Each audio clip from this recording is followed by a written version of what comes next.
আপনারা দেখছেন express news, খবর নেয় খবর দেয়।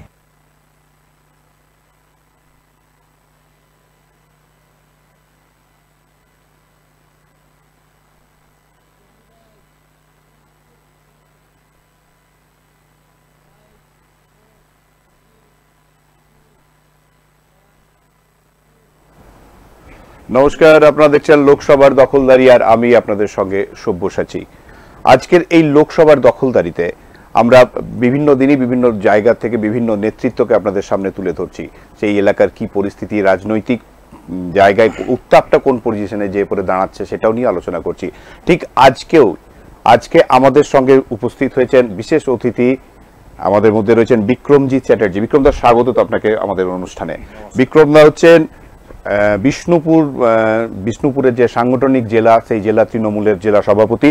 বিক্রমদা, আমরা অন্য কোনো আলোচনার মধ্যে না গিয়ে একদম সরাসরি রাজনৈতিক যে পরিপ্রেক্ষিতে, মানে আমাদের যে আলোচনা আর কি, লোকসভার যে দখলদারি, আপনার এলাকা হচ্ছে, যদি বলতে হয় বিষ্ণুপুরটা আপনার জায়গা, সেই বিষ্ণুপুরের মধ্যে থেকে এবারের মানে যে দুজন প্রার্থী, বিশেষ করে তৃণমূল কংগ্রেসের প্রার্থী এবং বিজেপির প্রার্থী, একই সময়ে একই ঘর থেকে এক সময় ছিল, আজকে দুজন দুটো জায়গায় দাঁড়িয়ে আছে। তো প্রচারের আলোটা কোন দিকে যাচ্ছে, কিভাবে নিচ্ছেন আপনারা? আমরা তো বরাবরই বলছি যে আমাদের লড়াইটা হচ্ছে রাজনৈতিক লড়াই। আমরা তৃণমূল কংগ্রেসের যেভাবে উন্নয়ন করেছি গত 10 বছর ধরে, এখন ধরুন 11 পেরিয়ে গেছে, এবং দিদির যে প্রকল্পগুলো রিসেন্ট চালু হয়েছে, যেগুলো খুব বেশি পুরনো নয়, যেমন ধরুন স্বাস্থ্যসাথী কার্ড, যেমন ধরুন দুয়ারে সরকার, যেমন ধরুন লক্ষ্মীর ভাণ্ডার, এবং লক্ষ্মীর ভাণ্ডারের জাস্ট টাকাটা ডবল হয়েছে। তো আমরা এই রাজনৈতিক লড়াইয়েই যাচ্ছি, কোনো ব্যক্তিগত কে কি কার ঘরের কি কার কি অতীত ওইগুলো আমরা দেখতে যাইনি। কিন্তু আপনাদের প্রার্থীদের যখন লড়াই দেখছি আমরা, মানে আমরা শুধু না, সাধারণ মানুষ, জনগণ যখন দেখছে তখন সেটা যেন সেই কলতলার ঝগড়ার মতন মনে হচ্ছে। এটা কেন? না, আমরা রাজনৈতিক লড়াই লড়ছি। এবারে কেউ কাউকে বধ করতে যাচ্ছে, তো কেউ কারোর বিরুদ্ধে অন্য মন্তব্য করছে, কেউ ত্রিশূল হাতে নিয়ে নাচ করছে। এই যে জায়গাটা, এটা তো রাজনৈতিক মঞ্চ। হ্যাঁ, রাজনৈতিক মঞ্চেই সুজাতা যখন ত্রিশূল হাতে বধ করতে গেছে, ও দুর্গার ভূমিকায় নেমেছে, মা দুর্গার ভূমিকায় নেমেছে। অসুর বধ হবে। আমরা সমাজে যে কোনো কাজেই আমাদের যে ভূমিকাগুলো থাকে, যে আমরা সবসময় শুভ কাজটাকে সামনে নিয়ে আসি, অশুভটাকে দূরে সরিয়ে দিই। যখন না পারি অশুভকে বধের দিকে যাই, সেই মানে আঙ্গিকে ও ত্রিশূল ধরেছে। কিন্তু দেখা গেছে যে আগের লোকসভা নির্বাচনে এই অসুরের হয়েই তো তিনি প্রচার করেছেন। যখন সৌমিত্র খাঁ মানে বিষ্ণুপুর ঢুকতে পারেনি, দুর্গাপুরে থেকে গেছে বা বিভিন্ন জায়গায় থেকেছে, তখন পুরো নির্বাচনটাই তো সে নিজেই পালন করছে। তখন মনে হয়নি যেটা অসুর, আজ মনে হচ্ছে অসুর। এই তো ধরুন জীবনের এইটাই ওঠাপড়া তো চলতেই থাকে। এগুলো নিয়ে ব্যক্তিগত স্তরে সুজাতার বিষয়টা সুজাতাই ভালো বলবে। না, আমি এই জন্য, আপনি যেহেতু জায়গা জেলা সভাপতি, আপনার হাতে সংগঠন, আমার দলের, উনি তো প্রার্থী, সংগঠন আপনার হাতে। ও সেই সময় আমার দলে ছিল না, সুজাতা সেই সময় অন্য দলে ছিল, এখন আমার দলে এসছে। আজকের ডেটে ও আমার দলের প্রার্থী, আমি আমার দলের প্রার্থীর হয়ে বলছি। আপনারও শুরু কংগ্রেসের হাত ধরে, মানে বিশেষ করে তৃণমূল কংগ্রেসে যারা আছে বেশিরভাগ ক্ষেত্রে সবাই কংগ্রেসের হাত ধরে। আপনারও খ্রিস্টান কলেজ থেকে পাস আউট, এবং আপনার ওখান থেকে প্রথম জিএস হওয়া, সবই ঠিক আছে। কিন্তু ঘটনা হচ্ছে যে সেই কংগ্রেসের থেকে হাত ধরে আসা এবং তৃণমূলে আসা, আপনাকে 2023-এর 13ই নভেম্বর আপনাকে মনে হয় জেলা সভাপতির দায়িত্ব দেয়।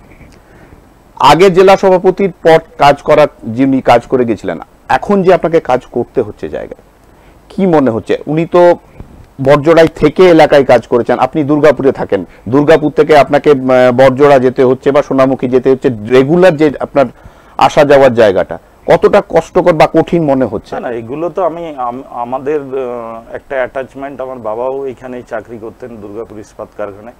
তাহলে আমাদের অ্যাটাচমেন্ট এইখানের সাথে দীর্ঘ 60 বছরের বেশিই হবে। তো সেই অ্যাটাচমেন্টটা আছে, আমাদের কোনো প্রবলেম হয় না। আমরা প্রথম থেকেই যাতায়াত করি, যেদিন দরকার পড়ে সেদিন নাইট স্টে করে যাই। আমার তো বড়জোড়ায় বাড়িও আছে, রাত্রে থেকেও যাই, কোনো অসুবিধা নেই। আমি পার্টি করতে তো ভালোবাসি, কলেজের সময় থেকেই করছি। তো রাজনীতি করতে ভালোবাসি, পার্টি করতে ভালোবাসি, সামাজিক কিছু দায়বদ্ধতা আছে, সেইগুলো সব মিলিয়ে রাজনীতিটা চলছে। তো খারাপ লাগছে না, ভালোই লাগছে। না না, লড়াইটা মানে একদম নতুন জায়গায় গিয়ে তাদের কাছে তাদের সেই সব লোককে নিয়ে কাজ করা। আমি তো রাজনীতিতে লড়াই নতুন নই, রাজনীতির লড়াই আমি তো নতুন নই। আমি তো 85 সাল থেকে ধারাবাহিকতা রেখে রাজনীতি করে যাচ্ছি, কোথাও কোনোদিন একটাও রাজনীতিতে আমার ছেদ পড়েনি। এবং ট্রেড ইউনিয়নে করেছি, ট্রেড ইউনিয়ন ও দুর্গাপুর ইস্পাত কারখানায় যখন করেছি, মন দিয়ে যেটা যখন করেছি মন দিয়েই করেছি। কোথাও আমি যখন ট্রেড ইউনিয়নের কথাতেই এলেন, তাহলে আমি ট্রেড ইউনিয়ন দিয়ে শুরু করি। একটা ছোট্ট জায়গা, সেটা হচ্ছে যে আপনি বড়জোড়ায় আপনার বাড়ি, এই যে বড়জোড়া শিল্প তালুক, সেই শিল্প তালুকে একটা এমন অভিযোগ উঠছে যে সাধারণ যেসব লোকাল ছেলেরা তারা কাজ পাচ্ছে না। শিল্প তালুক হয়েছে কিন্তু কর্মহীন শিল্প তালুক, বড়জোড়ার লোকাল বড়জোড়া, বেলেতোর সামনাসামনি যেসব এলাকা আছে সেই সব মানুষদের জন্য, সেই দিকে আপনাদের নজর পড়ছে না? না, এইগুলো খবর আছে। আমরা আগামী দিনে এইসব বিষয়, আমি তো সাংগঠনিক প্রধান জায়গায় এই প্রথম এসেছি, এতদিন সংগঠনে ছিলাম, সংগঠনের ছোট ছোট দায়িত্ব পালন করেছি, ওই সবগুলো দেখার মতো আমার সুযোগ ছিল না। এখন আমার হাতে দায়িত্ব এসছে, আমি সুযোগ এসছে, তাহলে সুযোগ যখন এসছে আমি লোকাল ছেলেদের চাকরির বিষয়ে অবশ্যই হস্তক্ষেপ করব এবং তারা যাতে বেকার ছেলেদের যাতে বেকারত্ব ঘোচে সেই বিষয়ে আমি হস্তক্ষেপ করব। কিন্তু ঘটনা হচ্ছে যে এই যে অভিযোগটা, এই অভিযোগ তো আজকে নতুন নয়, এই অভিযোগ দীর্ঘদিন ধরে হয়ে আসছে। তাহলে তার আগের যিনি, আপনার আগে যিনি সভাপতি ছিলেন, জেলা সভাপতি যিনি যার দায়িত্বে ছিলেন, তিনিও ওইগুলোকে ইগনোর করে গেছেন। মানুষের কথা আপনার প্রথম কথা হচ্ছে নেত্রী যদি বলে, না না, আমার প্রশ্ন যে জায়গায়, সেখানে হচ্ছে নেত্রী বলছে মা মাটি মানুষের কথা। হ্যাঁ, নেত্রী কিন্তু অন্যের কথা বলছে না, যে নেত্রী যেখানে যাই বলছে তিনি মা মাটি মানুষের কথা বলছেন। কিন্তু আপনাদের দেখা যাচ্ছে যে মা মাটি মানুষটা বাদ দিয়ে মাটির কথাটা একদম প্রায় আপনারা ভুলেই যাচ্ছেন। যখনই আপনারা মানে চেয়ারে বসে যাচ্ছেন তখন আর মাটির কথা মনে পড়ছে না, তখন অন্য কিছুর কথা মনে পড়ছে। এই রকম ঠিক নয়, এগুলো ভিত্তিহীন অভিযোগ যারাই করছে। একদমই যে আমি নাম ধরে ধরে বলতে পারি যারা আমাদের গ্রামের ছেলে যারা চাকরি করছে লোকাল জায়গাতে, সেটা হাতে গোনা। লার্জ স্কেলে অ্যাকচুয়ালি কি, ইন্ডাস্ট্রিটাও তো ছোট ইন্ডাস্ট্রি, খুব বড় ইন্ডাস্ট্রি তো নয়। ধরুন দুর্গাপুর ইস্পাত কারখানার মতো যদি ইন্ডাস্ট্রি হতো যেখানে প্রচুর লোকে চাকরি পাওয়ার স্কোপ আছে, বড়জোড়া শিল্প তালুকে যে ইন্ডাস্ট্রিগুলো রয়েছে, যে ছোট ছোট শিল্পগুলো রয়েছে, সেখানে লোক নিয়োগের স্কোপটা খুব কম আছে। না, সেইটা তো আপনি যখন দুর্গাপুরের, আপনি একটু আগে যখন কথা বলছিলাম আমরা, তখন আপনি আমাকে বললেন যে আপনি দুর্গাপুরের ট্রেড ইউনিয়নের সঙ্গেও যুক্ত ছিলেন, এখনো আছেন। কিন্তু আবার দুর্গাপুরের ট্রেড ইউনিয়নের দিকে সব থেকে বড় আঙুল যেটা অভিযোগে উঠছে, যেটা দীর্ঘদিন ধরে, আজ নতুন নয়, যে এখানে বহিরাগতদের প্রভাবটা বেশি। লোকাল মানুষ যারা ধোঁয়া খাচ্ছে, যারা সমস্ত রকমের যন্ত্রণা ভোগ করছে, তাদের কোনো ভূমিকা নাই। যত আসছে সব বাইরে থেকে এসে তারা কাজ করছে এবং কোনো কিছুর বিনিময়ে কাজ করছে, এমন অভিযোগ। এটা আপনাদের যারা দায়িত্বে আছেন উপরতলা, তারা পর্যন্ত স্বীকার করছেন। আপনার কাছে কে স্বীকার করেছে জানি না, না মিডিয়ার কাছে স্বীকার করেছেন। এগুলো আমি বলছি ভিত্তিহীন অভিযোগ।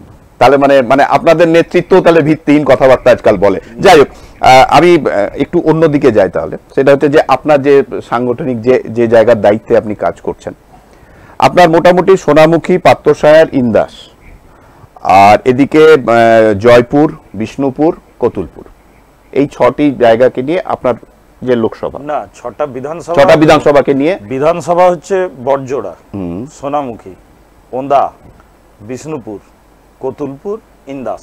এই 6টা বিধানসভা হচ্ছে বিষ্ণুপুর সাংগঠনিক জেলার মধ্যে পড়ছে। আর পার্লামেন্টারি কনস্টিটিউয়েন্সি হিসেবে খণ্ডঘোষ বিধানসভা হচ্ছে আমাদের সাথে 7টা বিধানসভা। এই যে ধরুন এতগুলো বিধানসভা, এই বিধানসভাতে এর আগের বারের যা ফল মানুষের কাছে মানুষ পেয়েছে, এবারে কি মনে হচ্ছে, কোন দিকে যাচ্ছে? আমরা নিশ্চিতভাবে জিতবো বিষ্ণুপুর লোকসভা, নিশ্চিতভাবে জিতবো, খুব জোরের সাথে বলছি। না, আপনারা জোরের সাথে বলছেন। আচ্ছা, আমাকে একটা জিনিস বলুন, যে এই যে জোটটা, যে আপনারা জিতছেন, মানুষ আপনাদের লোকসভায় পাঠাবে কেন? কারণ আপনাদের তো লোকসভাতে অ্যাটেন্ডেন্স প্রায় নেই বললেই চলে, আর যেটুকু আছে ওয়াকআউট করে বাইরে বেরিয়ে যান। না, লোকসভায় পাঠানোর কারণ আমি বলে দিচ্ছি আপনাদেরকে, একদম স্পেসিফিক্যালি বলছি। 100 দিনের কাজের টাকা কেন্দ্র সরকারের দেওয়ার কথা গরিব মানুষদের। এটা কিন্তু সবই গরিব মানুষ। দেখুন, সরকার তৈরি হচ্ছে by the people, for the people, of the people. আমাদের দ্বারা নির্বাচিত হয়ে সরকারের দায়িত্ব হচ্ছে আমাদেরকে পরিষেবা দেওয়া। তো কেন্দ্র সরকার গত 10 বছর ধরে পারেনি এবং শেষের 2 বছর ন্যাক্কারজনকভাবে পশ্চিমবাংলার জন্য বিমাতৃসুলভ আচরণ করেছে। তাহলে এই জায়গাতে আমরা যদি বেশি বেশি করে লোকসভায় আমাদের প্রতিনিধিত্ব পাঠাতে পারি, আমরা দাবিগুলো আদায় করে আনতে পারবো। যেমন ধরুন আবাস যোজনার টাকা আমাদেরকে দেয়নি, তো পশ্চিমবাংলার গরিব মানুষরা কি অন্যায় করছে? আবাস যোজনার টাকা তো আমি পাবো না, আপনি পাবেন না, পাবে তো গরিব মানুষ, প্রান্তিক খেটে খাওয়া মানুষগুলো পাবে। তাহলে সেই মানুষ যদি আবাস যোজনার টাকা না পায়, এটা দুর্ভাগ্যজনক। দেশের গণতন্ত্র এই কথা কিন্তু বলে না যে কোনো একটা রাজ্যের গরিব মানুষরা এর থেকে বঞ্চিত হবে সুযোগ সুবিধার থেকে। না, তাহলে আমাকে বলুন যে আপনারা ছোট ছোট জিনিস নিয়ে সুপ্রিম কোর্টে চলে যাচ্ছেন, রাত্রেবেলায় রাত 2টো 3টে 4টে সুপ্রিম কোর্টের দরজা নক করছেন। কেন্দ্রীয় সরকারের এই যে বঞ্চনার আপনারা অভিযোগ তুলছেন, এটা নিয়ে আপনারা কেন সুপ্রিম কোর্টে গেলেন না এখনো পর্যন্ত? সুপ্রিম কোর্টের আদালতের উপর আমাদের যথেষ্ট সম্মান আছে, আদালতকে সম্মান জানিয়ে বলছি, জনগণের আদালতের বিচারটা সবচেয়ে বড় বিচার।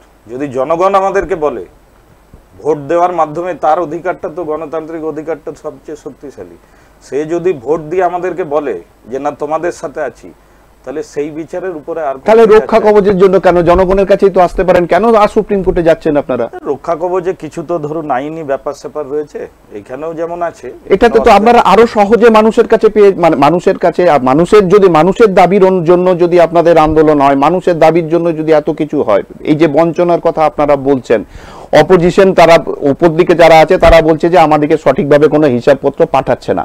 যদি তাই হয়ে থাকে, যদি বঞ্চনায় হয়ে থাকে, আমি আপনার কথা মেনে ধরে নিলাম যে আপনাকে টাকা পাঠানো হচ্ছে না রাজ্যের মানুষকে, পশ্চিমবঙ্গকে বৈমাতৃসুলভ আপনার কথা অনুযায়ী ব্যবহার হচ্ছে, এই ধরনের ব্যবহার পশ্চিমবঙ্গের মানুষের সঙ্গে হচ্ছে, তাহলে খুব সহজ পদ্ধতিতে মানুষের স্বার্থে, জনগণের স্বার্থে আপনারা সুপ্রিম কোর্টে যেতেই পারেন। ওখানে তো আরো আরো আরো সহজ হবে। বুঝতে পেরেছি আপনার প্রশ্নটা, আমি বুঝতে পেরেছি। আদালতে গেলে একটা দীর্ঘমেয়াদী জায়গায় আমরা যাব, সেটা চাইছি না।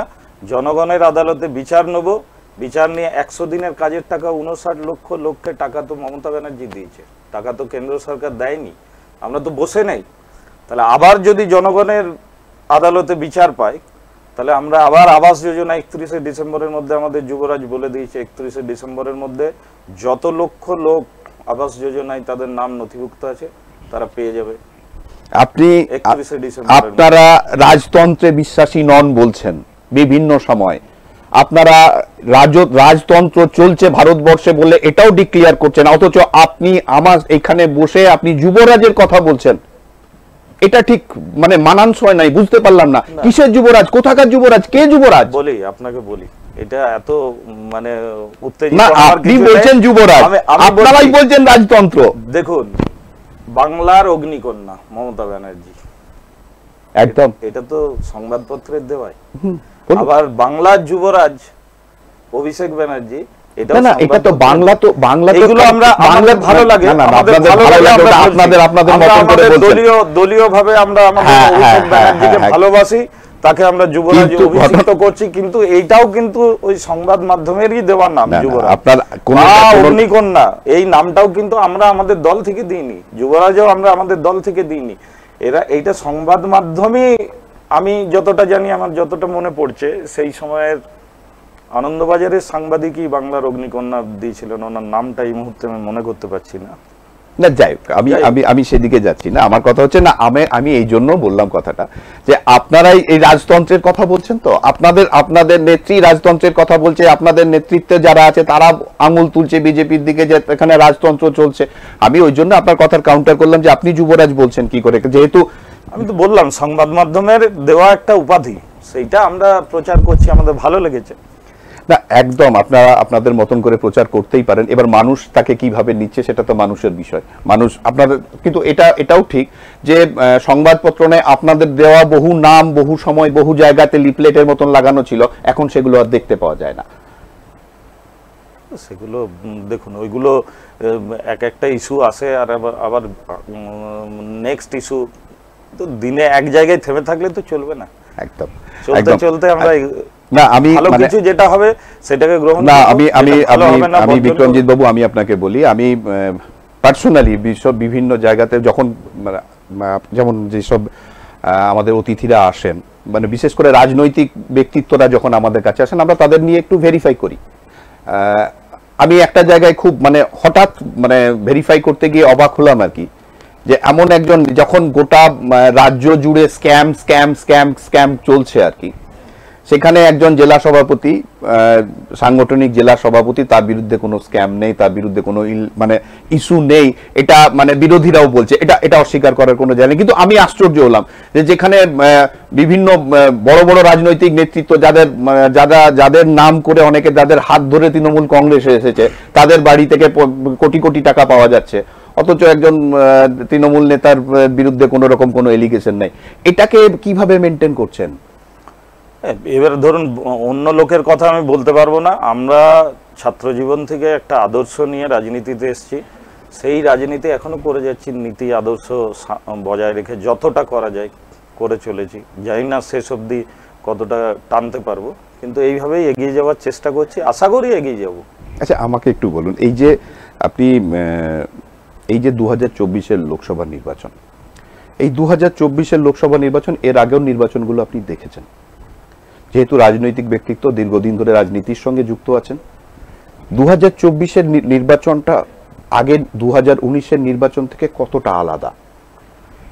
অনেকটাই আলাদা, কেননা 2019-এ একটা আমাদের ধরুন সেই সময় ছিল, 5 বছরে মোদিজি বলেছিলেন যে আমাকে 5 বছর ক্ষমতা দিন, আমি বিকাশ করব দেশে। তাহলে 14 থেকে মানুষ একটা অপেক্ষা করেছে, অপেক্ষার পরে যখন দেখা গেছে যে বিকাশ হয়নি, বরং বিকাশের নিকাশ হয়ে গেছে, তো মানুষ তাও মানে সেই বাঁ হাতে ফুল দেওয়ার মতো করে আরেকবার দেখেছিলেন। তাহলে 19-এর পরে 24, এই 5 বছরে মানুষ কিন্তু ব্যাপকভাবে হতাশ। বিভিন্ন প্রতিশ্রুতি, ধরুন বছরে 2 কোটি বেকারের চাকরি, তাহলে 10 বছর উনি সময় পেয়েছেন মোদিজি, তাহলে 10 বছরে 20 কোটি লোকের চাকরি হতো। রাষ্ট্রায়ত্ত সংস্থায় আমরা আছি, আমরা তো বুঝতে পারছি যে কোথাও কোনো চাকরি নেই, কোথাও কোনো চাকরি নেই। তাহলে ছাত্র যুবরা, তাদের যৌবন কিন্তু বিপন্ন। একটা কঠিন সময়ের মধ্যে দিয়ে দেশ চলছে, যে বেকার বুঝে গেছে, যুবক বুঝে গেছে যে আমার পড়াশোনার পরে আমার দরজা সব দিক দিয়ে বন্ধ, তাকে কি করতে হবে সে জানে না ঠিক। একটা ইস্যু। আরও ইস্যু হচ্ছে আপনার কথার খেলাপ। এখন দেখবেন প্রত্যেক দিনই মোদিবাবুর গ্যারেন্টি, ছোট ছোট ছেলেরা মোদিবাবুর গ্যারেন্টি বলছে, কিন্তু ওরা তো জানে না, ওরা তো ছোট ছেলে, নেহাতি শিশু।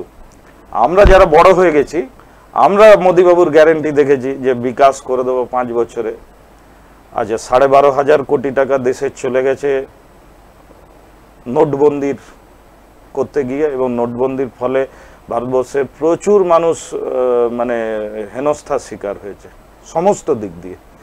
উল্টে অর্থনৈতিক অগ্রগতি বিশেষ কিছু হয়নি, এগুলো অর্থনীতিবিদরাই বলছে। আমরা তো ধরুন সব সংবাদ মাধ্যম বা অন্যান্য জায়গা থেকে কালেক্ট করে এইসব জানতে পারছি। আচ্ছা, তারপরে ধরুন কালো টাকা দেশে ফিরিয়ে আনবো, হয়নি। 15 লাখ টাকা ব্যাংক অ্যাকাউন্টে ঢুকে যাবে, হয়নি। আমাকে 21 দিন সময় দিন, করোনা নির্মূল হয়ে যাবে, ঘন্টা বাজান, টর্চ জ্বালুন, মোমবাতি জ্বালুন, হয়নি। এইরকম ধরুন একটার পর একটা ইস্যু, যে ইস্যুগুলো মানুষ দেখে নিয়েছে যে খুব ক্ষতিকর জায়গায় দেশ চলে যাচ্ছে, অন্ধকারের অতলে দেশ কিন্তু তলিয়ে যাচ্ছে। তো এইরকম একটা অবস্থায় এর সাথে সাথে ধরুন পেট্রোলের দাম বেড়ে গেছে, ডিজেলের দাম বেড়ে গেছে, গ্যাসের দাম বেড়ে গেছে। আমাদের গ্রামীণ মানুষ যেটা সবচেয়ে বেশি ব্যবহার করত, কেরোসিন। আমরা যখন ছোট ছিলাম বড়জোড়াতে 25 পয়সা আমরা লিটার কিনেছি, 100 টাকা ছুঁয়ে গেছিল। এখন বোধহয় কিছুটা কমেছে, আবার ভোট আছে বলে, ভোট পেরিয়ে গেলে আবার বেড়ে যাবে। আচ্ছা, আনাজপাতি, সরষের তেল, আটা, নুন, হলুদ, সমস্ত জিনিসের দাম বেড়ে গেছে। তো সাধারণ মানুষ ভালো আছে? কেউ বলবে যে আমরা ভালো আছি? একটা মানুষের ধরুন মানে মাসে রোজগার হচ্ছে 20,000 টাকা, তার খরচ হয়ে যাচ্ছে 25,000 টাকা। এই যে বাড়তি তার 5,000 টাকার চাপ, ফলে কোনো মানুষটা ভারতবর্ষে আজ ভালো নেই। কৃষক ভালো নেই, শ্রমিক ভালো নেই, ছাত্র যুবরা ভালো নেই। ইভেন আপনার অবগতির জন্য, আপনারা সংবাদপত্রের লোক খুব ভালো করে জানেন, পুলওয়ামায় 42 জন মারা গেল, তাদেরকে ইস্যু করে 2019-এর ভোটটা করা হলো। আজ অবধি একটা লোক এখনো গ্রেপ্তার হয়নি, কোনো বিচার পায়নি। 42 জন যে শহীদ হলো তাদের পরিবার কোনো বিচার পায়নি। এটা মানে ভারতবর্ষের পক্ষে অত্যন্ত হতাশাব্যঞ্জক। তো এরপরে কোন সেক্টরের মানুষ ভালো আছে? আমি ধরুন শিল্প শ্রমিক, আমরা দুর্গাপুর ইস্পাত কারখানায় ডেইলি এখনো আন্দোলন চলছে, 39 মাসের এরিয়ার পাইনি, যেটা এই ভারতবর্ষের স্বাধীনতার পর থেকে এই প্রথম হচ্ছে। 39 মাসের এরিয়ার আমরা পাইনি। শ্রমিকরা যন্ত্রণার মধ্যে রয়েছে, যেগুলো অস্থায়ী শ্রমিক, কন্ট্রাক্টর ওয়ার্কার, যেগুলো কন্ট্রাকচুয়াল ওয়ার্কার, তাদের বেতন বাড়েনি দীর্ঘদিন ধরে। এত বঞ্চনা কোনো সরকার করেনি। উল্টে দেখা যাচ্ছে আম্বানি আছে, আদানি আছে, মেহুল চোকসি আছে, নীরব মোদি আছে, ললিত মোদি আছে, এদের হাজার হাজার ইস্যু। তাহলে মানুষ কেউ ভালো নেই, দেশ অন্ধকারের অতলে তলিয়ে যাচ্ছে। এই জায়গা থেকে দেশকে তুলতে হবে, তুলতে গেলে বিকল্প কিছু ভাবনা চাই। তাই মোদির নয়, দিদি চাই আমাদের, এইটা হচ্ছে আমাদের স্লোগান। না দিদি চাই, আপনি খুব মানে আপনার কথা অনুযায়ী খুব সঠিক জায়গায় আপনি বলছেন যে বঞ্চনা, কোন রকম কোনো শিল্পায়ন নেই, সব ঠিক। আপনারা কতগুলো শিল্পায়ন বাংলায় আনলেন, আপনারা তো তিনটে বিজনেস সাবমিট করলেন, প্রচুর টাকা মানুষের, সাধারণ মানুষের ট্যাক্সের পয়সায় ফুর্তি করলেন, একদম কোট আনকোট ফুর্তি করলেন। লাভটা কি হলো বাংলার মানুষের? কটা শিল্প এলো? অপেক্ষা করুন, কবে? আপনারাও তো 13টা বছর, আপনারাও অলরেডি ওয়েবেল অলরেডি অনেক কিছু করেছে। ওয়েবেল তো অনেক আগে থেকে এসে বসে আছে। তাও তাদের আমি বলি ওয়েবেলের স্ট্রাকচার গুলো এখানে এসে বসে আছে, কাজের কাজ কিছু হয়নি। বিধাননগরে ওয়েবেল বুদ্ধবাবু ওপেনিং করে গেছিলেন, হয়ে গেল। সেই ওয়েবেল আবার এলো পলাশডিয়ার মাঠে, সেখানেও বুদ্ধবাবু এলেন ওপেনিং করতে। তারপর সেই ওয়েবেলের আবার পার্থ চ্যাটার্জি এলেন ওপেনিং করতে।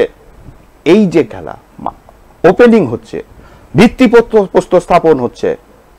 আজ পর্যন্ত আমাকে বলুন তো, যে এতগুলো বছরে, এটা আমি আপনার কাছে আমার জানার, আপনি শিল্পায়নের কথা বলছেন, আপনি বিভিন্ন বড় শিল্পায়ন আসার কথা বলছেন, আশা জাগাচ্ছেন যে হ্যাঁ আসবে। দুর্গাপুজো, সরস্বতী পুজো, জগদ্ধাত্রী পুজো, মমতা মাননীয় মুখ্যমন্ত্রীকে ফিতে কাটতে দেখেছি। একটা ইন্ডাস্ট্রি বলুন যার ফিতে উনি কেটেছেন বিগত 13 বছরে? অপেক্ষা করুন, আইটি সেক্টরে 13 বছরে আইটি সেক্টরে একটা ব্যাপক বদল আসতে চলেছে, জানতে পারবেন কিছুদিনের। না সে তো জানতে, একটা মানে সার্বিক বিরোধিতার মধ্যে বাংলা চলছে। এটা কিন্তু আপনাকে অস্বীকার করলে চলবে না যে সার্বিক বিরোধিতা। ধরুন আজকে আপনাকে গিয়ে আমি অ্যাপ্রোচ করে এলাম, সব ব্যবস্থা করে এলাম, কোথার থেকেও সেটা চক্রান্ত করে বন্ধ করে দেওয়া হচ্ছে। না কোনটা বন্ধ? আপনি সৌরভ গাঙ্গুলিকে সঙ্গে করে নিয়ে গেলেন, সৌরভ গাঙ্গুলি ইন্ডাস্ট্রি করছিল, সেই ইন্ডাস্ট্রি কোথায় আমি জানতে চাই একদম স্পেসিফিক। দেখুন আমি তো ওই লেভেলে পৌঁছাতে পারিনি এখনো কলকাতার, না আপনারা কোথায় কি আলোচনা হচ্ছে, কিন্তু নিশ্চিতভাবে আপনাকে বলতে পারি যে পশ্চিমবাংলা আগামী দিনে শিল্পের জোয়ারে ভাসবে, নিশ্চিত থাকুন। ভারতবর্ষের এই যে পাঁচামি কয়লা খনি নিয়ে যে একটা কনস্পিরেসি চলছে, এটা আপনি বুঝতে পেরেছেন, যে কারণে আমাদের একজন লিডারকে জেলে ভরেও দেওয়া হয়েছে, আমি আর নাম বলছি না, যে তাকে সরিয়ে দিলে এই শিল্পটা মোটামুটি চৌপট হয়ে যাবে। তো কনস্পিরেসি চলছে, ষড়যন্ত্র চলছে। তিনি তো পাথরের জন্য যাননি ভেতরে, বা তিনি তো অন্য কিছুর জন্য গেছেন। ঢুকছি না, আমি জাস্ট বলছি যে কনস্পিরেসি চলছে বেঙ্গলকে যাতে পিছিয়ে দেওয়া যায়, যার জন্য তো বাংলার অধিকার অর্জনের জন্যই তো আমাদের লড়াইটা চলছে। এই যে লোকসভা নির্বাচন, এইখানে আমাদের যে স্লোগানটা আপনি যদি পান, যে বাংলার অধিকার অর্জনের জন্য লড়াই, বাংলা বিরোধীদের বিসর্জন, বাংলার অধিকার অর্জনের লড়াই, জনগর্জনের লড়াই, বা বাংলার যে আজকের যুব সমাজ, তাদের জন্য যে লড়াই আপনাদের, তো সেই যুব সমাজ তো আজকে এতগুলো বছর প্রায় রাস্তায় বসে আছে, সেই যুব সমাজের কথা ভাবছেন না তো?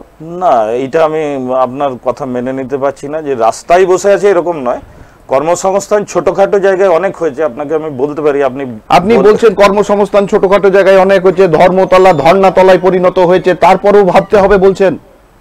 ধর্ণা যারা করছে, আপনাকে বলি, ওই প্রসঙ্গে আসছি, যদি আপনাকে ছোটখাটো জায়গায় যেটা কর্মসংস্থানের কথা, civic police, village police, green police. আচ্ছা, আমাকে নার্সিং স্টাফ, আপনাকে আমি খুব দায়িত্ব নিয়ে বলতে পারি যে নার্সিং স্টাফ যে হারে রিক্রুটমেন্ট হয়েছে লাস্ট 5-6 বছরে, এটা ভারতবর্ষের কোন রাজ্যে হয়নি। সিভিক পুলিশের ভূমিকা কি?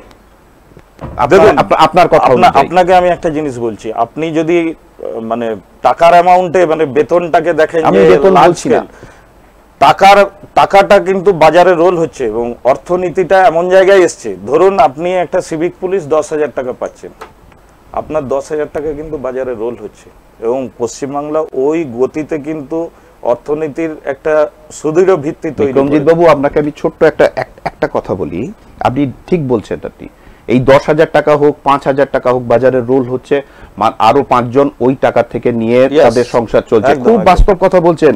কিন্তু আপনি জানেন কি, একটা এতদিনের পুলিশিং সিস্টেম, যে সিস্টেমটা ওপেন হয়ে গেছে, আপনারা এই সিভিক দিকে কেন স্থায়ী জায়গায় নিয়ে আসছেন না? তাহলে তো একটা সিস্টেমের মধ্যে চলে আসে তারা। কারণ আজকে পুলিশিং সিস্টেমটা ওপেন, আজকে বিভিন্ন জায়গায় যত ক্রাইম হচ্ছে, সেই ক্রাইমের সঙ্গে বিভিন্ন জায়গা থেকে সিভিকদের পাওয়া যাচ্ছে, আপনারা সেটা দেখছেন না? না, ওইগুলো দেখুন, সমালোচনা করলে সব বিষয়ে করা যাবে। যদি সিস্টেমটাকে আমি আপনাকে বলছি যে কোনো কিছুরই মেরিটস আছে, ডিমেরিটস আছে। আপনি যদি শুধু ডিমেরিটসটা ধরেন তাহলে কিন্তু আপনি সমাজের প্রতি দায়বদ্ধ না। আপনাকে মেরিটসটা সবসময় পজিটিভ অ্যাটিটিউড রেখে যে যেটা ভালো হচ্ছে সেটাকে বলতে হবে। না, আমি তো ওটাই জানতে চাইছি, কর্মসংস্থান হচ্ছে কিন্তু সুরক্ষার জায়গা থেকে আমরা হারিয়ে পড়ে যাচ্ছি। এটা কোনটা? আমার কর্মসংস্থানের জায়গা না সুরক্ষাটা, কোনটা বেশি প্রয়োজনীয়তা? আপনি আমার কথার থেকে সিভিক পুলিশটা ধরলেন, whereas আপনি নার্সিং স্টাফটা কেন ধরছেন না? সে তো এসে পার্মানেন্ট চাকরি করে, সে তো তার ভিত্তিটা এই জায়গাতে কিন্তু বলছি তো, রেকর্ড পরিমাণে নার্সিং স্টাফ নিয়োগ হয়েছে গত 5-7 বছর। একদম। তাহলে সেইটাও একটা ভালো দিক রয়েছে। একদমই কর্মসংস্থান হয়নি, যেটা অন্যান্য স্টেটে আমরা ধরুন সবার সাথেই যোগাযোগ রাখি, ঝাড়খণ্ডে আমি বলতে পারি যে হয়নি, বিহারে হয়নি। whereas দিদি কিন্তু মেয়েদের সম্মানের জায়গায়, মর্যাদার জায়গায় মেয়েদেরকে কিন্তু অনেক এগিয়ে দিয়েছে। যেটা আমি বললাম লক্ষ্মীর ভান্ডারের প্রকল্প, তো মেয়েদের টাকাটা ধরুন 500 কি 1000 এটা ম্যাটার করে না, মেয়েদের আত্মমর্যাদা। এটা যদি আমি যদি এই 500 টাকা বা 1000 টাকাটা, এই যে লক্ষ্মীর ভান্ডার, এটা যদি কর্মসংস্থানের কোনো জায়গা হতো, এটা তো অনুদান ভাতা, কোন কর্মসংস্থানের যদি জায়গা তৈরি করা যেত, যে টাকাটা অনুদান হিসেবে দেওয়া হচ্ছে সেই সামগ্রিক টাকাতে যদি কোনো শিল্পায়ন করা যেত, বা বিভিন্ন ক্লাবগুলোকে যে পয়সা আপনারা দিয়েছেন, কোথাও কোথাও সব জায়গায় আপনি কর্মসংস্থান যদি না দিতে পারেন, এমন নয় যে দিচ্ছি না ইচ্ছা করে, যদি না দিতে পারেন, সাবস্টিটিউট যদি আপনি কিছু দিতে পারেন এবং তাতে যদি আমার ইকোনমি রোল করে, খারাপ কোথায় আছে? ভালো দেখুন, এর ভালো দিকটাকে ধরুন। আজকে একটা বাচ্চা ছেলে কাঁদলে, আগেকার আমাদের সময়কার বলছি, আমরা ধরুন যখন স্কুলে গেছি তখন মানে রাজ্যের হাতে অধিক ক্ষমতার দাবিতে বিরাট দেয়াল লিখন হতো, গরিবের জন্য সরকার ছিল, দেয়াল লিখন হতো, কিন্তু কাজ তো হতো না। আজকের ডেটে আপনি, আমাদেরই সময়কার একজন ছাত্র নেতা, সে আমাদের বিরুদ্ধে এসএফআই করত, সে লিখছে ইয়েতে যে এতদিন গরিবের পার্টি করেছি, কিন্তু কেউ দিদির যে জনমুখী প্রকল্প, যে ব্যাগ দেওয়া, জুতো দেওয়া, এসব ভাবেনি, একটা পেন্সিল পায়নি বাম আমলে। সে কিন্তু ছাত্র রাজনীতিতে এসএফআই করে ফিরে গেছে, তারপরে সে শিক্ষক হয়েছে, সে তার ফেসবুক পোস্টিংয়ে লিখছে। এবং ছাত্র রাজনীতি করতে গিয়ে ধরুন যে ছেলেরা আমাদেরকে মারধর করেছিল, তাদেরই একজন বেলিয়াতড়ি স্কুলে মাস্টারমশাই আছে, কিছুদিন আগে আমার সাথে এসে হ্যান্ডশেক করছে, বলছে আমি এই, আমার নাম, আমাকে চিনতে পারছিস, আমি এসএফআই এর অমুক, ঠিক আছে, আমি এখন তৃণমূল শিক্ষা শৈলটা করি। আমি তখন বললাম যে এটাই আমাদের অ্যাচিভমেন্ট, যে আমরা যেটা করতে চেয়েছিলাম সেটা করে করে আজকে তোর মতো ছেলেকেও আমরা আমাদের দিকে আনতে পেরেছি, তো এটাই আমাদের অ্যাচিভমেন্ট। তো কিছু তো ভালো হয়েছে বলেই ওই নিশ্চয়ই ভালো তো নিশ্চয়ই হয়েছে। রাজনৈতিক ক্ষেত্রে যে জনমুখী প্রকল্পগুলো হয়েছে সব কটা কিন্তু পশ্চিমবাংলার গরিব মানুষ রিলেটেড। না, আমি একদম আমি নারী আন্দোলনের কথা বলি। বিদ্যাসাগর মশাই 200 বছর আগে নারী মুক্তির কথা বলেছিলেন, বিদ্যাসাগর মশাই। তারপরে ভারতবর্ষে বিচ্ছিন্নভাবে ধরুন কোনো মহিলা ডাক্তার হয়েছে, ইঞ্জিনিয়ার হয়েছে, পাইলট হয়েছে, বিচ্ছিন্নভাবে হয়েছে, এবং যারা হয়েছে তারা কম বেশি সবাই এলিট ক্লাস থেকে এসেছিল। আজকের ডেটে পশ্চিমবাংলায় যেটা হয়েছে, একদম প্রান্তিক যে মহিলাটি, যে একদম ধরুন বোধহয় মূল মেন রোড থেকে ধরুন 20 কিলোমিটার 25 কিলোমিটার দূরে ইন্টেরিয়ার গ্রামের একটি মহিলা, সে কিন্তু স্বনির্ভর হচ্ছে লক্ষ্মীর ভান্ডারের মাধ্যমে। তো যদি এই লক্ষ্মীর ভান্ডার তাকে স্বনির্ভর করে থাকে, ভাতা অনুদান আমরা ভাবার দরকার নেই। তার যে আত্মমর্যাদা বা আত্মসম্মান যেটা বেড়েছে, যেটা বিদ্যাসাগর মশাই চেয়েছিলেন, এটা চেয়েছিলেন বিদ্যাসাগর মশাই, এটা চেয়েছিলেন না না, আমি তার চিন্তা ভাবনা কি এটা ছিল যে মানুষ তার নিজের আত্মসম্মান বোধটা খুঁজে পাক ভাতা বা অনুদানের মাধ্যম দিয়ে? সেটা বিদ্যাসাগর মশাইয়ের সাথে আমার কথা হয়নি। এটা হতে পারে না, না না, এটা হতে পারে না। বলতে পারি যে বিদ্যাসাগর মশাইয়ের লাইনটাকে কিছুটাকে অ্যাকসেপ্ট করা হয়েছে, এবং তাকে দেখুন, আমি বারবার বলছি যে অ্যামাউন্টটাকে ধরবেন না, লাইন অফ অ্যাকশনটাকে ধরবেন না, কিন্তু যেটা তার উপজীব্য, যে আত্মসম্মান এবং আত্মমর্যাদার জায়গায় মহিলারা অনেক এগিয়ে এসছে, এই যে ধরুন, এবং সমাজের গুরুত্বপূর্ণ জায়গায় আজকে পার্টিসিপেট করছে। ধরুন সবচেয়ে যেটা বড় ব্যাপার, 33% রিজার্ভেশন আছে অল ইন্ডিয়া জুড়ে, হোয়ারাজ দিদি 50% রিজার্ভেশন করে দিয়েছিল পঞ্চায়েতে মহিলাদের জন্য। তো প্রচুর মহিলা বেরিয়ে আসছে, এবং দেখুন মহিলাদের চিন্তাভাবনা তো যতই হোক আমাদের থেকে অনেক বেশি কনস্ট্রাকটিভ। তো তারা যখন আসছে, পঞ্চায়েতগুলো অনেক ভালো চলছে, আমরা দেখতে পাচ্ছি, যেটা আমাদের অভিজ্ঞতা। মানে তো পঞ্চায়েত নির্বাচনের গল্প তো আমরা সবাই জানি, সেহেতু সেইভাবে নয়, মানে ফ্রেশ নির্বাচন করে মহিলাদের সামনে নিয়ে আসুন, ওটা কবে আনবেন? ফ্রেশ নির্বাচন, আমি যে এলাকায় ঘুরেছি ফ্রেশ নির্বাচনই হয়েছে। এবারে না, আপনি তো আপনার কথা বলছেন, আপনি আপনার জায়গা থেকে কথা বলছেন, আমি কোথা থেকে? তো আপনার 6টা দেখলে তো হবে না, আমাকে পুরো 9টাকে দেখতে হবে। আপনি যদি আমাকে মুর্শিদাবাদের গল্প বলেন কি মালদার গল্প বলেন কি, না না, আপনিও তো যে গল্পটা বলছেন একজনের যে জায়গায়, আমি যে এলাকাতে থেকেছি সেখানে দেখেছি পরিচ্ছন্নভাবে ভোট হয়েছে, মানুষ ভোট দিয়েছে, এবং সেই ভোটে আমরা এক এক জায়গায় বিজেপির থেকে মানে জামানত জব্দের পরিস্থিতি তৈরি হয়েছে এক একটা জায়গাতে। তার মানে আপনি বলছেন পঞ্চায়েতে যেভাবে যে ফল আপনারা পেয়েছেন, বিজেপির প্রায় বিভিন্ন জায়গায় জামানত বাজেয়াপ্ত মতন জায়গায় পৌঁছে গেছে, তাহলে এই লোকসভা নির্বাচনেও কি বিষ্ণুপুরে তাই হবে? নিশ্চিতভাবে হবে। আমি তো আপনাকে শুরুতেই বললাম যে আমরা জিতবো, এত কনফিডেন্টলি কোনো জেলা সভাপতি বলতে পারবে না। আমি বলছি বিষ্ণুপুর সিট আমরা জিতবো। আমাকে যখন ওইখানে দায়িত্ব দেওয়া হয়, বলা হয় যে এই জায়গাটা একটু নার্সিং দরকার আছে। তো তারপরে 4.5 মাস হয়ে গেছে আমি সভাপতি হয়েছি, এবং আমি সভাপতি হওয়ার পরে গ্রামীণ গরিব মানুষের সাথে মেলামেশা করেছি। কতটা কি করতে পেরেছি জানি না, সংগঠন বিশাল কিছু করতে পেরেছি কিনা, বা নিজের প্রচার নিজে করতে পারবো কিনা ওইটা বলতে পারছি না, কিন্তু এইটা বলতে পারি নিশ্চিতভাবে যে প্রচুর মানুষের সাথে মিশেছি, কথা বলেছি, গল্প করেছি, চা খেয়েছি, আড্ডা মেরেছি, হেঁটে সাইকেলে মোটর সাইকেলে ঘুরেছি, যেটা মানুষ চায় ভালোবাসে যে এইভাবে একজন লিডার ঘুরুক। আমি সেটা করেছি, এবং করে আমার আস্থা এসছে মনে যে অবশ্যই আমরা জিতবো বিষ্ণুপুর। আমরা আমার কাছে একটা তথ্য আছে যে আপনি মানে আগে যারা দায়িত্বে ছিলেন, তারা যাদের বসিয়ে দেওয়া হয়েছিল, যাদেরকে বসিয়ে দিয়েছিল, তাদেরকে নাকি আপনি আবার নতুন করে দলে নিয়ে এসেছেন বা তাদের দলে কাজ করার। পুরনো সমস্ত কর্মীর সাথে আমি কথা বলেছি, সমস্ত কর্মী যারা বসেছিল, যারা মানে একদম রাগ করেছিল, আমি সবাইকে কথা বলেছি এবং বার করেছি, ম্যাক্সিমামকে বার করেছি। এটা মানে খুব ঠান্ডা মাথায় গিয়ে সবার সাথে কথা বলি, এখনো বলছি, এখনো চেষ্টা করছি যারা 2-4 জন আরো বসে আছে তাদেরকেও যদি বার করতে পারি। মোটামুটি আমাদের সাংগঠনিক জেলাতে কম বেশি সবাই বেরিয়ে গেছে, এবং সবার কাছে এটা একটা মর্যাদার লড়াই যে মমতা ব্যানার্জিকে জেতাতে হবে। যে মহিলা 18 ঘন্টা খাটছে আমাদের জন্য, তার জন্য যদি আমরা এই সময় কিছু করতে না পারি, তাহলে আমরা মানে তার প্রতি আমরা ঠিকমতো মূল্যায়ন করতে পারবো। আমি একটু আরেকটা প্রশ্নে আসি, সেটা হচ্ছে যে গতকাল তৃণমূল কংগ্রেসের পক্ষ থেকে লোকসভা নির্বাচনের ক্ষেত্রে একটা ইস্তেহার জারি হয়েছে। 10টা ক্লজ তার মধ্যে দেওয়া আছে, এবং সেখানে দেখলাম যে যদি ভোটে জেতা যায় তাহলে সেখানে 12 মাসে 10টা সিলিন্ডার ফ্রি দেওয়া হবে, এরকম অনেকগুলো জায়গা আছে। আমাকে একটা বলুন যে এই যে ধরুন বিজেপি কাউকে একজন প্রধানমন্ত্রী চিন্তা ভাবনা করে পরে তাদের ইস্তেহার বার করছে, কংগ্রেস কিন্তু সেই কংগ্রেস বা জোট তারাও কিন্তু একরকম চিন্তা ভাবনা করে কংগ্রেস তার ইস্তেহার বার করেছে, বামপন্থীরা তাদের ইস্তেহার বার করেছে, সবাই করছে, আপনারাও করছেন। কিন্তু যদি আপনাদের ইস্তেহার দেখি এবং সারা ভারত নিয়ে যে চিন্তা ভাবনা আপনারা করেছেন, তাতে কি দিদি প্রধানমন্ত্রী হবে, বা আপনারা সেই জায়গায় যেতে পারবেন? এখনই তো ধরুন গণতন্ত্রের সংখ্যা একটা বিষয়, এখনই ওইটা কি করে বলি? না, আপনাদের ইস্তেহারে যেভাবে দেওয়া হয়েছে, যদি তারা ক্ষমতায় আসে তাহলে 10টা সিলিন্ডার তাদের দেওয়া হবে ফ্রি অফ কস্ট। দেখুন, হ্যাঁ, আমরা দেখি, আমি যদি পার্লামেন্টে দেখি, তাহলে পার্লামেন্টে সর্বসাকুল্যের যে পার্সেন্টেজ, তাতে 10% তৃণমূল কংগ্রেস হিসাব অনুযায়ী যেটা দাঁড়ায়। তাহলে 10% নিয়ে তো আর মানে প্রধানমন্ত্রীর দৌড়ে দেওয়া যায় না। এক, দ্বিতীয় নম্বর কথা হচ্ছে যে আপনারা যোগ ধর্ম পালন করেননি।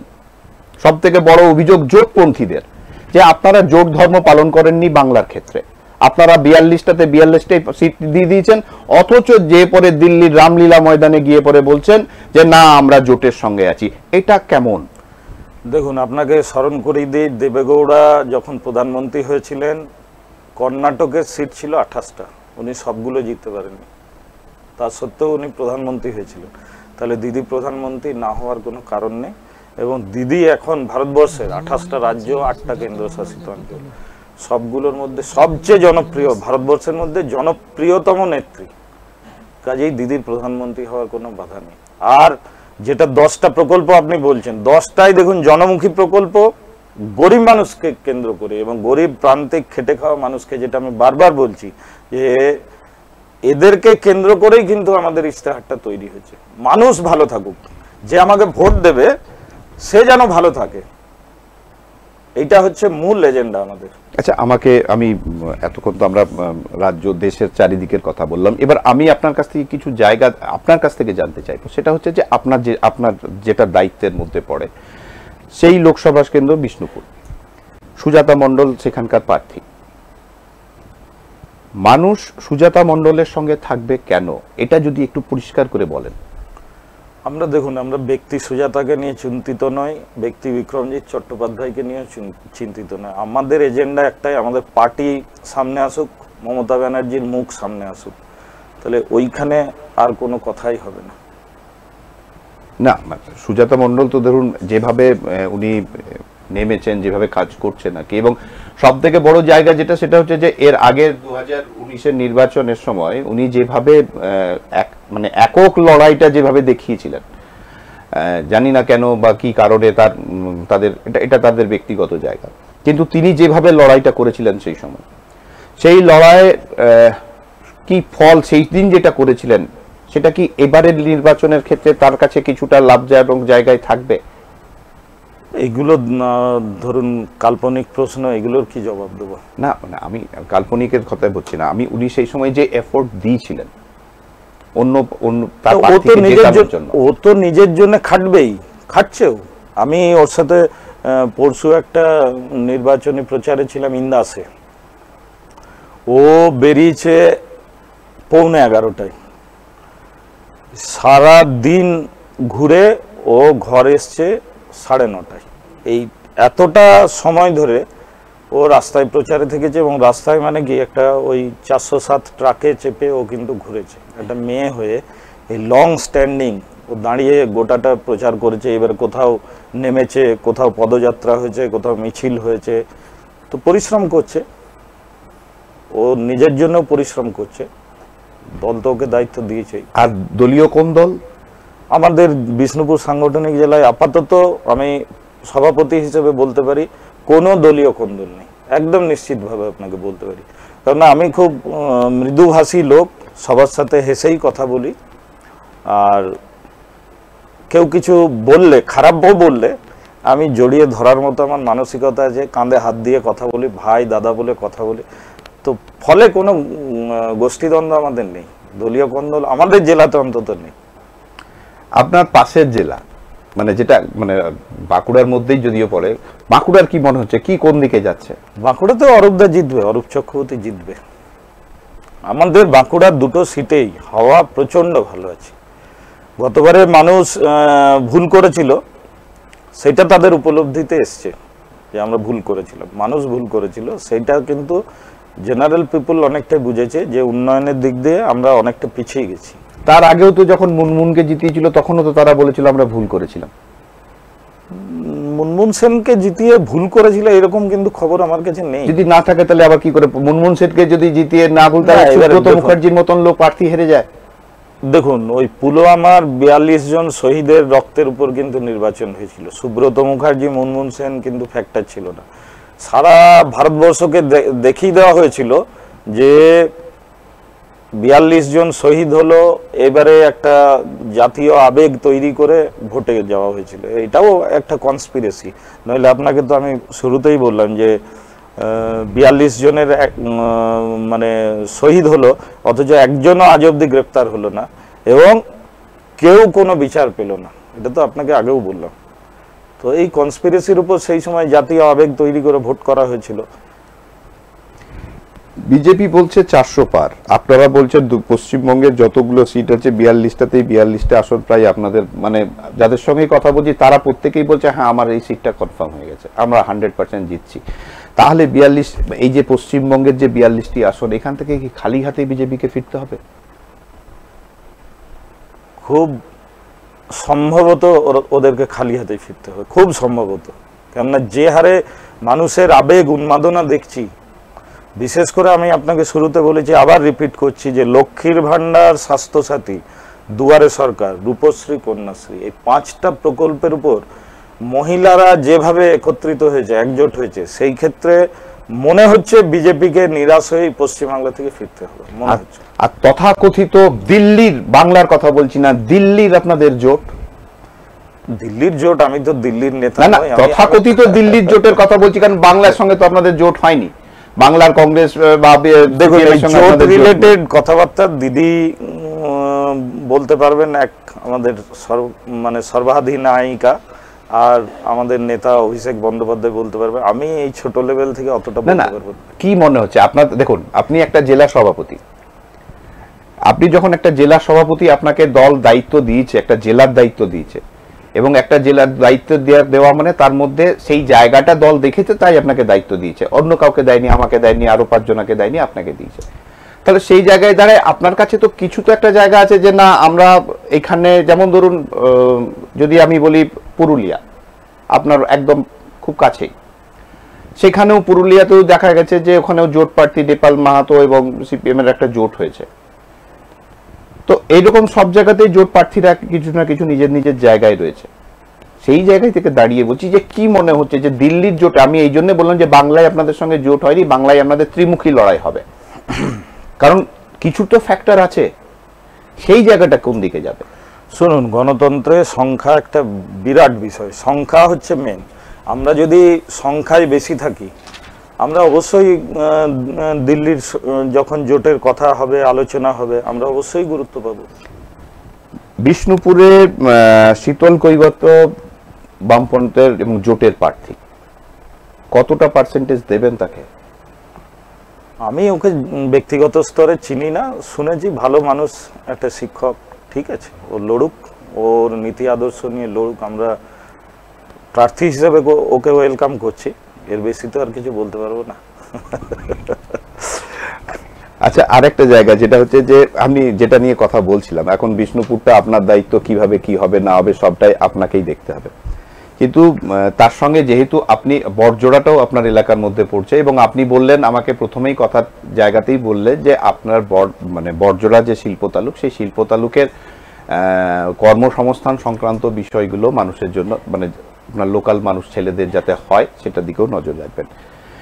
কিন্তু যদি শিল্পগুলোই ঠিকঠাক না চলে, বিভিন্ন রকম ভাবে প্রেসার ক্রিয়েটের মাধ্যম দিয়ে শিল্পগুলোকে চালাতে হয়, বিভিন্ন সমস্যার মধ্যে দিয়ে শিল্পের, মানে শিল্প, এই যে কারখানাগুলোর, এগুলো তো বেশিগুলোই ব্যক্তিগত মালিকানার কারখানা, তো সেই জায়গায় দাঁড়িয়ে তারা কতটা সহযোগিতা আপনাদের কাছে পাচ্ছে? দেখুন, দিদি 2011 সালে যখন মুখ্যমন্ত্রী হয়েছে, তারপরে কিন্তু একটা শ্রম দিবসও আমরা পশ্চিমবাংলায় নষ্ট করিনি। এইটা যে কোনো শিল্পের জন্য এটা কিন্তু একটা বিরাট পজিটিভ সাইন। এইবারে আপনি যেটা বললেন যে ছোটখাটো যে সমস্যাগুলো, দিদি আমি ট্রেড ইউনিয়ন ধরুন মূলত করেছি দুর্গাপুর ইস্পাত কারখানায়। এবারে ট্রেড ইউনিয়ন করতে গিয়ে আমাদের একদম স্ট্রিক্ট এজেন্ডা ছিল, আমাদের ইউনিয়নে সবসময় আলোচনা হয় বা হতো যে আমরা কোনো অবস্থাতেই প্ল্যান্ট বন্ধ করে কোনো আন্দোলনে যাব না। ফলে অনেক সময় হয়েছে কি আমরা যৌথ আন্দোলনে গেছি, যৌথ আন্দোলন থেকে আমাদেরকে ফিরে আসতে হয়েছে। তাহলে এইটাও কিন্তু একটা পজিটিভ সাইন যে কোনো শিল্পের জন্য।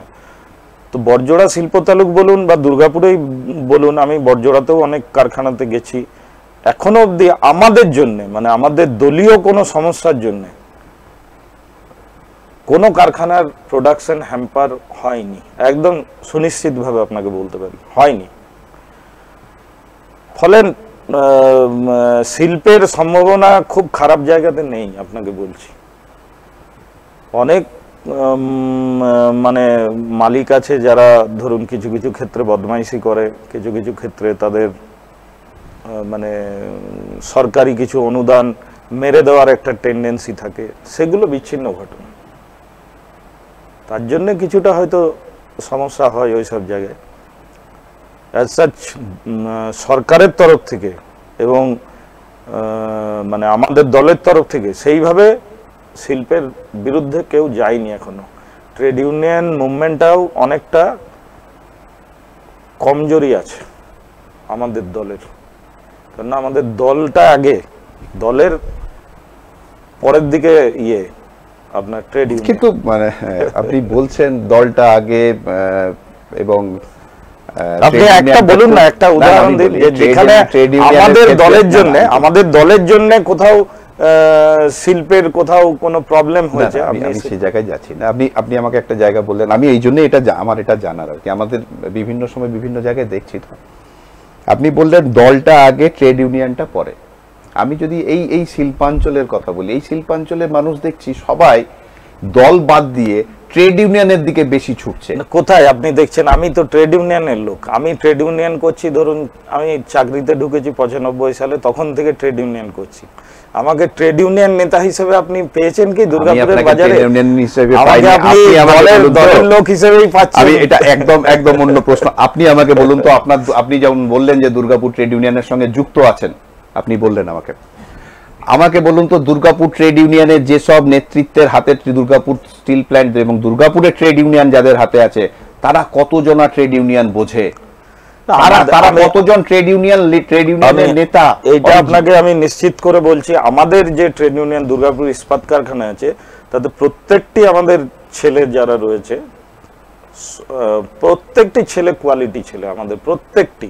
এটা আপনাকে নিশ্চিতভাবে বলতে পারি, মানে পড়াশোনা করা ছেলে সব। এমন নয় যে শুধু ওই স্রোতে ভিসে ট্রেড ইউনিয়ন করবে সেই ছেলে কিন্তু নেই।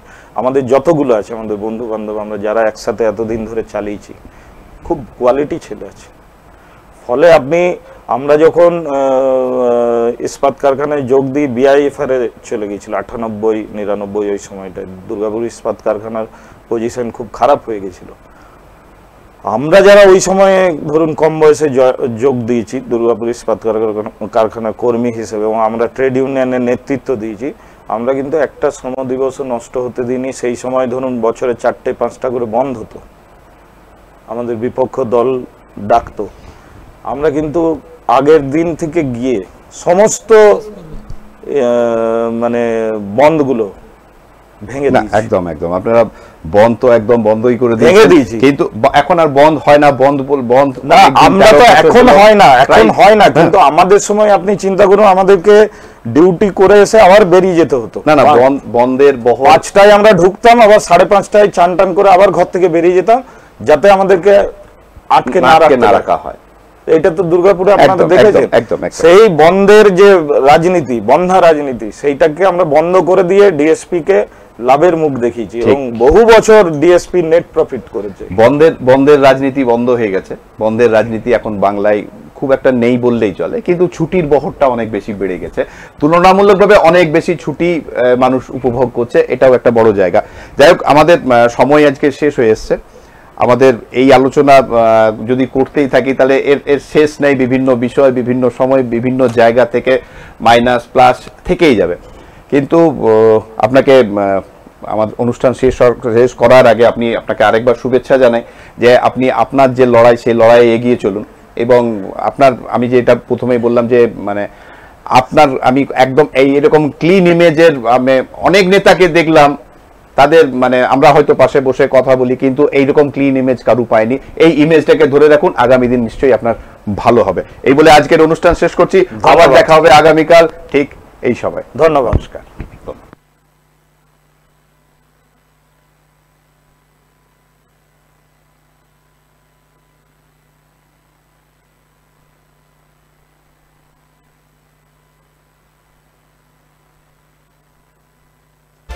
এই হলো ডেডলাইন কমিউনিকেশনস প্রাইভেট লিমিটেড। আপনারা দেখছেন এক্সপ্রেস নিউজ, খবর নেয় খবর দেয়।